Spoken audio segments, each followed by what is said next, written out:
प्रशासन का आदमी बोलने का तैयार नहीं है। हमारे देश में आज देखिए पॉलिटिकल बातें, चूंकि पॉलिटिकल मंच नहीं है, लेकिन मैं नहीं कहता हूँ, आप लोग ये मत सोचना कि मैं आम आदमी का कोई नेता हूँ तो मैं बोल रहा हूँ, लेकिन मैं कह रहा हूँ कि आज केंद्र में बैठी हुई बीजेपी की सरकार है और अमित शाह जी होम मिनिस्टर है। अगर वो चाह दे, झूठ अगर बोल दें किसी मंच के माध्यम से कि भाई नशे की दुकान कल से पूरे दिल्ली के अंदर बंद, तो मैं कहता हूं कि भाई औकात नहीं है कि एक भी दुकान चले। तो मैं अपने देश के, अपने दिल्ली के नेताओं से भी विनम्र निवेदन करूंगा कि इस विषय को ध्यान दिया जाए, क्योंकि मीडिया के माध्यम से, न्यूज चैनल के माध्यम से जितनी आपराधिक घटनाएं होती है वो सभी को पता लगता है, सभी के पास जाती है और सभी लोग सुनते हैं, लेकिन उसके खिलाफ में कोई नहीं बोलता है। या नहीं खिलाफ में बोले तो उसको सुधारने पे कोई काम नहीं होता। तो सुधारने की काम करने की जरूरत है, क्योंकि देखिए मंगोलपुरी में बड़े अच्छे लोग रहते हैं, सुल्तानपुरी के लोग अंदर बहुत बड़े बड़े अच्छे अच्छे लोग रहते हैं, पढ़े लिखे लोग रहते हैं, लेकिन सुल्तानपुरी और मंगोलपुरी का नाम खराब है। लोग यहाँ पे सुनते, रिक्शे वाले आने से डरते हैं। इस तरह के लोगों के अंदर एक दहशत है, तो इस दहशत को ठीक करने की जरूरत है। और ऐसे लोग बहुत ज्यादा नहीं है, कि कुछ लोग हैं जो पूरे तांडव करते हैं और वो अखबार छपता है, वो मीडिया में जाता है और जिसका खामियाजा आम पूरा सुल्तानपुरी और मंगोलपुरी भुगतता है। हत्या और नशा रोकना होगा, प्रशासन को जागना होगा, हत्या नशा रोकना होगा, प्रशासन को जागना होगा। आरडब्ल्यू और एनजीओ का युद्ध, नशे के विरुद्ध, आरडब्ल्यू और एनजीओ का युद्ध, नशे के विरुद्ध, आरडब्ल्यू और एनजीओ का युद्ध, नशे के विरुद्ध। जैसा कि अभी आपके बीच में हमारे माननीय सदस्य जी ने, जयराम जी ने कहा कि पुलिस अगर एक बाइक भी खड़ी हो तो चोर, अपराधी, नशेड़ी, नशा बेचने वाला, अन्य अपराधी उस बाइक को देखकर भी दूर हो जाता है। तो आप सोचिए, यदि पुलिस वाला एक राउंड अगर उस गली में से स्वयं गुजर जाए तो क्या अपराध होगा। बात करता हूँ कि जो इतनी हिम्मत के साथ इस मंगोलपुरी में, इस गूंगे बहरे समाज के बीच में आप लोग आवाज उठा रहे हो ना, ये सबसे बड़ी बात है। ये समाज ना, सच बोलूं तो सोया हुआ है, अंधा बन चुका है, गूंगा बन चुका है। ये क्या, ये नशे की समस्या सिर्फ आप ये 5 लोगों को, 10 लोगों को, 20 लोगों की है। आप लोगों ने व्हाट्सएप पे ग्रुप बना रखा होगा, नाम के ऊपर उसमें 300 लोग जुड़े होंगे। आज आप लोगों ने 500 फोन किए होंगे उन लोगों को, फिर भी 50 लोग आए हैं। मैं पूछना चाहता हूँ, ये जहां तक मेरी आवाज जा रही है, इसको इग्नोर करोगे, आज इन लोगों के साथ बीत रही है, कल आप लोगों के साथ बीतेगी। आज किसी माँ का बेटा मर जाता है, उसको चाकू मार के चले जाते हैं। क्या आप अपनी बारी का इंतजार कर रहे हो? कब तक अंधे गूंगे बहरे बने रहोगे? भाई साहब, आप लोग ना इस गूंगे बहरे समाज से उम्मीद लगाना छोड़ दो, क्योंकि ये लोग ना सच पूछो तो सो गए हैं। सबको उठना है, खाना है, पीना है और बिस्तर में जाके सो जाना है। अजी हमें क्या पड़ा है समाज का? ये वो लोग हैं समाज को जोड़ना नहीं जानते, समाज को तोड़ना जानते हैं। जब इनसे समाज की बात करोगे ना कि भाई आओ समाज बनाते हैं, तो इनको किसी की नहीं पड़ी समाज की, इनको बस अपने परिवार से मतलब है। लेकिन जिस दिन इनके साथ गलत होगा ना, होता है, उस दिन इनको समाज याद आता है। क्यों, मैं पूछता हूँ क्यों समाज याद आता है आप लोगों को? क्यों भाई? है कोई जवाब देने वाला? कोई नहीं भाई, किसी को नहीं पड़ी। सच्चाई यही है, जिस दिन इन पे बीतेगी, इनका बेटा जाएगा, इनका भाई जाएगा, इनका बाप जाएगा ना, उस दिन इसी समाज से उम्मीद करेंगे कि आज हमारे पास समाज खड़ा नहीं है, हमारे साथ समाज खड़ा नहीं। अरे क्यों खड़ा होगा भाई? तुम कब खड़े हुए हो समाज के लिए? कब खड़े हुए हो समाज के लिए? जो समाज तुम्हारे लिए खड़ा होगा। तो समाज को जोड़ना पड़ता है। पहले आओ, समाज जोड़ो, फिर समाज बनता है, ना कि तुम समाज से पहले उम्मीद करो जब आपके साथ कुछ गलत हो जाएगा। और बात रही नशे की, तो नशा किसी एक परिवार की समस्या नहीं है। नशे से किसी का भाई जाता है, किसी का बाप जाता है, किसी का बेटा जाता है। आज बड़ा दुख होता है अपने मंगोलपुरी समाज को देखते हुए। छोटे छोटे बच्चे, आप सोच भी नहीं सकते ऐसे ऐसे नशे करते हैं। गलत बोल रहा हूँ भैया, गलत बोल रहा हूँ सही बोल रहा हूँ? लेकिन आप देखो ना, आपको दुख हो रहा होगा, मेरे को पता है यहाँ पे, ये किसी को नहीं पड़ी, फर्क नहीं पड़ता भाई, ये इनको सिर्फ अपनी पड़ी है। तो आप लोग तो मैं क्या ही बोलूं, शासन प्रशासन से बस यही उम्मीद है। हमारे पुलिस वाले भाई भी वहाँ पे देखो मेरी आवाज को सुन के खड़े हो गए हैं। और प्रतिनिधि के पास आज मैं पॉलिटिकल नहीं हूँ, मैं किसी पार्टी से नहीं जुड़ा हुआ, मेरे लिए कोई नेता मायने नहीं रखता, ना ही मैं किसी नेता के तलवे चाटने वाला इंसान हूँ। मैं जो बात बोलता हूँ सीधी, जो सही काम करेगा उसका साथ दूंगा, जो उस काम सही नहीं करेगा उसका विरोध खुलकर करूंगा। सच का साथ देना सही बात है, गलत बात है? सही बात है ना। और गलत का विरोध ना करना की क्या बात है? लोग तो छोड़ो यार, सही का साथ देना तो आज के जमाने में बहुत दूर की बात हो गई। गलत का विरोध भी नहीं कर पाते लोग।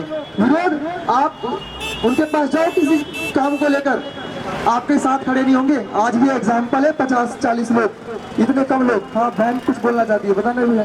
बहन बोलो आप कुछ। नमस्कार साथियों, भाई हमारा ये भाई बीच में हमारे आया है, सोशल मीडिया पे मैंने बार बार देखती रहती हूँ। तो अभी तक ये तो उन्होंने वर्ड बोला है ना कि समाज साथ नहीं देता। अभी एक 13 साल का बच्चा, निहाल विहार थाने का केस है, 13 साल का बच्चा लापता होता है 29 दिसंबर को 2025 में, और अभी तक 2 महीने से ऊपर का टाइम हो गया, अभी तक बच्चे को ढूंढा नहीं गया है।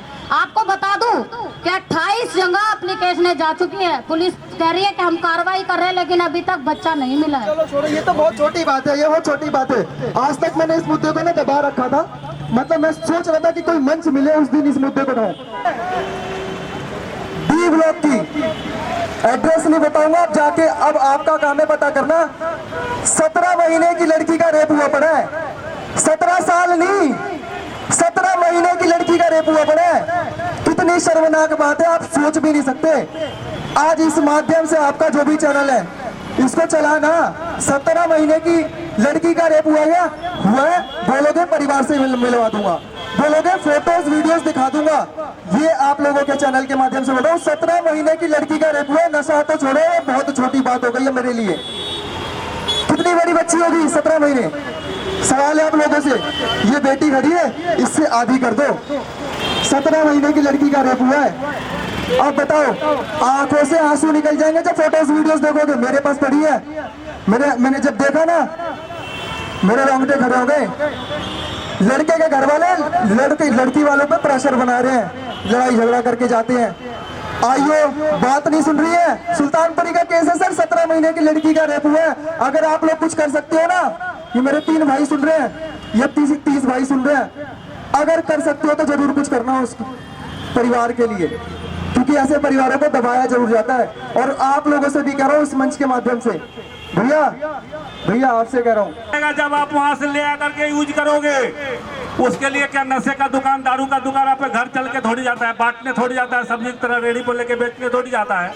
इसके लिए हम लोगों को जागरूक करने का भी काम करना पड़ेगा। हम लोगों ने सुल्तानपुरी में बैनर भी लगवाए थे और हम डोर टू डोर जा करके लोगों को जागरूक करने का भी काम किया था। लेकिन जिस घर में हम जागरूक करने जाते हैं उसी घर में 2 पीने वाले मिल जाते हैं।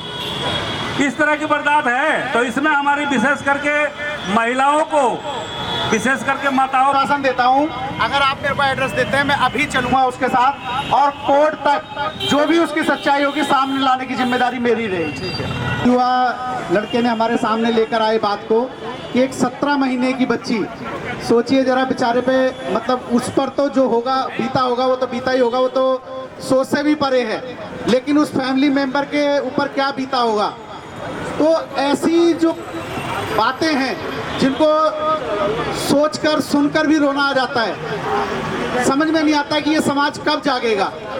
भाई साहब, वो दिन याद कीजिए जब एक पड़ोस का बच्चा अगर कोई गलत काम करते हुए गलत लोगों के साथ खड़ा हुआ भी अगर हमें दिखाई देता था तो हम उसके कान पकड़ के ले जाते थे, उसके घर पर कहते थे कि आज ये वहां पर गलत लोगों के साथ खड़ा हुआ था। आज हमारे घर के बीच में ही हम इतने मतलबी हो गए हैं कि हम ये सोचते रहते हैं कि ठीक है जी, क्या होगा, मेरे साथ तो नहीं। हत्या और नशे पे रोक लगाओ, पुलिस प्रशासन होश में आओ, हत्या और नशे पे रोक लगाओ, पुलिस प्रशासन होश में आओ। हत्या और नशे पे रोक लगाओ। प्रशासन होश में आओ। RW और NGO का युद्ध के विरुद्ध, RW और NGO का युद्ध के विरुद्ध, RW और NGO का युद्ध। के विरुद्ध। अपराध मुक्त हो देश हमारा, संकल्प हमारा, अपराध मुक्त हो देश हमारा। संकल्प हमारा। RW और NGO का युद्ध नशे के विरुद्ध। मैं नरेश कुमार शर्मा, मंगोलपुरी RWA का प्रेसिडेंट। आज हमने URD के साथ मिलकर मंगोलपुरी एस ब्लॉक पर यह धरना प्रदर्शन का प्रोग्राम रखा। यह मुख्यतः हमने मंगोलपुरी के अंदर 2026 लगते के साथ ही 7 मर्डर हो गए। हमने पुलिस प्रशासन को बार बार शिकायतें दी, लेटर दिए, कोई सुनवाई नहीं हुई। अगर पहले लेटर पर सुनवाई हो जाती तो शायद दूसरा मर्डर ना होता, अगर दूसरे पे सुनवाई हो जाती तो तीसरा मर्डर ना होता। मंगोलपुरी में 60 दिन के अंदर 7 मर्डर होना एक कोई छोटी बात नहीं है। लेकिन दिल्ली पुलिस ने ना ही कोई पुलिस रिलीज की, ना ही कोई प्रशासन की आंखें खुली। तो अभी भी गम के साए में, डर के साए में पूरी की पूरी मंगोलपुरी डूबी हुई है और सोई हुई। क्या लगता है आप नशे के खिलाफ प्रदर्शन कर रहे हैं, नशा कितनी बड़ी भूमिका निभा रहा है इस अपराध में? अपराध के अंदर नशा पूर्णतः भूमिका निभा रहा है, क्योंकि जो ये नशा बिक रहा है, नशा करने के बाद लोगों को यही नहीं पता होता कि हम कर क्या रहे हैं, और नशे में इतने लिप्त हो जाते हैं, उनको कुछ भी नशे का लालच देके उनसे ये अपराध करवाया जाए। अपराध की तरफ बढ़े। दूसरी बात, हम लोगों ने कई शिकायतें उच्च स्तर पर की, DC की, AC की, SHO स्तर पर की, लेकिन उस पर कोई सुनवाई नहीं है। तो हम आपके माध्यम से ये कहना चाहते हैं कि कानून जो है कहीं ना कहीं अपराधियों को कानून का संरक्षण प्राप्त है, इसलिए उनके हौसले बुलंद हैं। तो हम वैसे तो यह छोटे स्तर पे है, लेकिन हम इस पर ये भी कहेंगे कि जो आज का मौजूदा कानून है वो अपराधियों के साथ खड़ा हुआ है, आम जनता के साथ कानून नहीं खड़ा हुआ। आम जनता जो आज भय के माहौल में जी रही है, क्योंकि जिस तरीके से हम लोग कंप्लेंटें करते हैं, उन कंप्लेंटों की जाकर के सीधे उन अपराधियों के पास पहुंच जाती है जो नशा विक्रेता है, और वो नशा विक्रेता आकर के हमारे लोगों को आकर के धमकाते हैं। तो मैं आपके चैनलों के माध्यम से इस सोए हुए पुलिस प्रशासन को और बिगड़ते कानून व्यवस्था को जागरूक करने की अपील करता हूँ। इसी के साथ मैं अपनी बात को विराम दूँ। मैं एडवोकेट अनिल कुमार माथुर, URD का महासचिव और टाटा टाइम सोसाइटी का चेयरमैन हूँ। आज किस विषय को लेकर आप धरने पर बैठे हैं, क्या ऐसी ज़रूरत पड़ी कि आप धरने पर बैठे हैं? सर, आज की तारीख में कानून व्यवस्था इतनी ख़राब हो चुकी है, आपने सुना ही होगा कि मंगोलपुरी के अंदर एक हफ्ता नहीं बीतता है, हत्याएँ हो जाती हैं। हमारे बीच में उन पीड़ित परिवारों की जो है माताएँ बहनें, उनके जो है रिश्तेदार बैठे हुए हैं, वो बेचारे यहाँ पर आज अपने बच्चों के बारे में सोचकर रो पड़ रहे हैं। यहाँ पर आप सोचिए कि जिस परिवार के बच्चे की हत्या हुई है उस पर क्या बीत रही होगी। तो मतलब आज पुलिस प्रशासन, मतलब जब कोई हादसा होगा तब सिर्फ हमें इस आश्वासन देने के लिए क्या हमने पुलिस प्रशासन को बनाया है कि हाँ जी हम देख रहे हैं, हम कर रहे हैं, हम ऐसा कर रहे हैं, वैसा कर रहे हैं, उसको रोकने के लिए क्या कर रहे हैं। मैं बार बार हमने लेटर लिखे हैं हमने अपने URD पर कि आप समय रहते पुलिस के सायरन से बीट जो पेट्रोलिंग है उसको बढ़ाइए, क्योंकि पेट्रोलिंग एक ऐसी चीज़ है कि जिसमें हम कम पुलिस की संख्या होने पर भी क्राइम को काफ़ी हद तक रोक सकते हैं। बीट ऑफिसर को बोला गया कि भाई आप अपनी NGO के नज़दीकी RWA से संपर्क में रहें, उनसे जो समाज में बढ़ती कुरीतियाँ हैं उनके बारे में जानते रहें, लेकिन वो जानेंगे या जानने की कोशिश तो जब करेंगे जब उन्हें पता नहीं होगा। पता उन्हें सारी चीज़ें हैं, लेकिन भ्रष्टाचार इतना बढ़ गया है, रिश्वतखोरी इतनी बढ़ गई है, उनके फटीक उनकी इतनी बढ़ गई है कि उनको आगे फटीक देनी होती है तो वो जो है उस वजह से काम नहीं होते। अफसरों के पास उनकी शिकायतें जाती है, उस पर कोई कार्रवाई नहीं होती। कई बीट वालों के ट्रांसफ़र के लिए लिख के दिए ट्रांसफर। माधव साहब, आप पेशे से एडवोकेट भी है, क्या इसमें कोई जुडिशरी सिस्टम का भी बहुत बड़ा हाथ है इस चीज़ को बढ़ाने? देखिए, जुडिशरी इंडिया की बहुत अच्छी बनी हुई है, उसमें कोई दोहराए नहीं है, लेकिन इसमें परेशानी पुलिस वालों के सामने भी आती है, इसमें भी कोई दोहराए नहीं है कि जैसे हम नशे की बात करते हैं, नशे में अगर कम क्वांटिटी में कहीं पर नशा प्राप्त होता है तो उसको जेल भेजना बड़ा मुश्किल हो जाता है। तो वही उन्होंने DCP से हमने मीटिंग रखी थी अक्टूबर में, लोगों के बीच में आए थे, उन्होंने कहा भी था और लोगों से भी अपील करी थी। और हमारा आज भी इस प्रदर्शन के थ्रू भी हमारी उनसे लोगों से अपील है कि आप जो है वहाँ पर जो घटनाएं घट रही हैं उनकी वीडियो बनाकर, आप लोग, हम समझते हैं कि वह लोग डर के हमारे सामने नहीं आ सकते, लेकिन हम जो NGO हैं, RW हैं, हमारा काम ही तो यही है कि आप हम तक बताइए, हम आपकी आइडेंटिफिकेशन छुप के रखते हुए हम पुलिस प्रशासन से लड़ेंगे, हम उस चीज़ को जो है सामने लेकर आकर उन ऐसे धंधों को बंद करवाएंगे। आगे की रणनीति क्या होगी अगर नशा बंद नहीं होगा? देखिए, हमारी रणनीति यही है कि अगर जो है पुलिस इस पे काम नहीं करती है तो हमें जो अपना शासन है, अब LG साहब नए तब्दील होकर नई उन्होंने ज्वाइन की है, उनके सामने हम अपनी बातों को रखेंगे। और सबसे बड़ी बात कि पब्लिक नेता चुनती है, पब्लिक प्रशासन चलाती है। अगर इस तरीके से अगर प्रशासन काम नहीं करेगा तो हमें उसको हटाना पड़ेगा और हमें अपने नेता अपनी मर्जी का चुनना होगा। नमस्कार, मैं भारतीय RW प्रेसिडेंट URD के माध्यम से, मैं भारतीय इस मंच के माध्यम से मीडिया का बहुत बहुत आभारी हूँ कि हमारा सपोर्ट करने आई है। मीडिया के माध्यम से कहना चाहूँगी कि आए दिन जो नशे का क्रेज बढ़ रहा है, नशा, अफीम, चर्च, गांजा, हम काफ़ी टाइम से URD ग्रुप मिलकर RW मिलकर इस काम को, कार्य को कर रहा है कि नशा किसी तरह बंद किया जाए, लेकिन पुलिस का कोई रुझान नहीं है। पुलिस कहती है कि हमने ठैयों पे गए थे, हमने जी मुकदमा दे दिया है, हमने लोगों को अरेस्ट किया है, लेकिन इस तरह की कोई घटना सामने नहीं आ रही है कि इस तरह के नशे को रोका जा सके। नशे को रोकने के लिए हम पूरी की पूरी कोशिश करना चाहते हैं, कोशिश नहीं, हम पूरा अपने तन मन धन से हम अपनी कोशिश जारी रखेंगे। जब तक नशा बंद नहीं होगा हम इस प्रदर्शन को नहीं छोड़ना चाहते हैं। जब जब जरूरत होगी समय समय पर हम प्रदर्शन करते रहेंगे। पुलिस को जागरूक होना पड़ेगा, पुलिस को समझना होगा, अगर पुलिस चाहे तो एक भी नशे का ठैया नहीं चल सकता। पुलिस की मिली भगत से ये नशे का ठैया चलता है। मैं कई बार एप्लीकेशन दे चुकी हूँ, SHO कहता है कि मैडम ये नहीं है, वो नहीं है, कहानियाँ बनाते रहते हैं, लेकिन अभी तक नशा बंद नहीं हुआ है। हर गली में, सुल्तानपुर विधानसभा के हर एक गली के अंदर ठैये चलते हैं। तो मैं ये भी कहना चाहूँगी कि हमारे पब्लिक, हमारी जो जनरेशन है, हम महिलाएं रोटी, कपड़ा, मकान, हम अपने बच्चों को फ्यूचर देने के लिए पूरी कोशिश करते हैं। घर की एक महिला अपने परिवार को अच्छे से अच्छा चलाने के लिए पूरी कोशिश करती है, लेकिन कहीं ना कहीं अगर महिलाएं चाहेंगी ना तो कहीं भी नशा नहीं हो सकता। हमारे आस पड़ोस के लोग भी अगर गली में एक ठैया खुल रहा है ना, तो कम से कम अगर सारे लोग जागरूक होकर खड़े हो जाए ना तो उस नशे के ठैयों को खुलने नहीं दे सकते। लेकिन हमें महिलाओं का सपोर्ट भी चाहिए। और मैं ये चाहूँगी, मैं इस मंच के माध्यम से कहना चाहूँगी कि हमारे घर की महिलाएं अपने बच्चों पे इस चीज़ को फोकस करें कि हमारा बच्चा किसी नशे से ग्रस्त ना हो। हम आने वाली पीढ़ियों को ये सिखाएं कि हमारा बच्चा अगर किसी गलत संगत में जाने की कोशिश कर रहा है तो हम उसको कैसे भी प्यार से, जैसे भी जिस तरीके से वो बच्चा समझ सकता है, उस बच्चे को किसी तरह अपने लाइन पे, अपने करियर पे, अपने आने वाले फ्यूचर को देखते हुए अच्छी भावनाओं के साथ आगे बढ़े। तो आप सभी का बहुत बहुत धन्यवाद। बस पुलिस का सपोर्ट हमें चाहिए। हमारे देश का जितने ठैये चल रहे हैं, जितनी जल्दी बंद हो सके, पूरे देश की बात हो रही है यहाँ पे। जी महाराज, अपना नाम बताइए। मेरा नाम सौरभ गांधी है, मैं जनरल सेक्रेटरी हूँ United resident of Delhi URD RW। धरना प्रशासन के बारे में बताइए सर। देखिए, ये जो मुहिम है जो नशे के खिलाफ RW ने लगातार चलाई हुई है पिछले 2 साल से, और ना सिर्फ सुल्तानपुरी और सुल्तानपुरी से बढ़ के अपने मंगोलपुरी और हमन विहार और आसपास के इलाकों में शुरू हो चुकी है RW की और NGO की मुहिम। इसमें लगातार RW पिछले 2 साल से प्रयास कर रही है, प्रशासन को शिकायतें कर रही है, पुलिस को कंप्लेन कर रही है, लेकिन जो प्रशासन का रवैया है वो बहुत ढीला रहा है।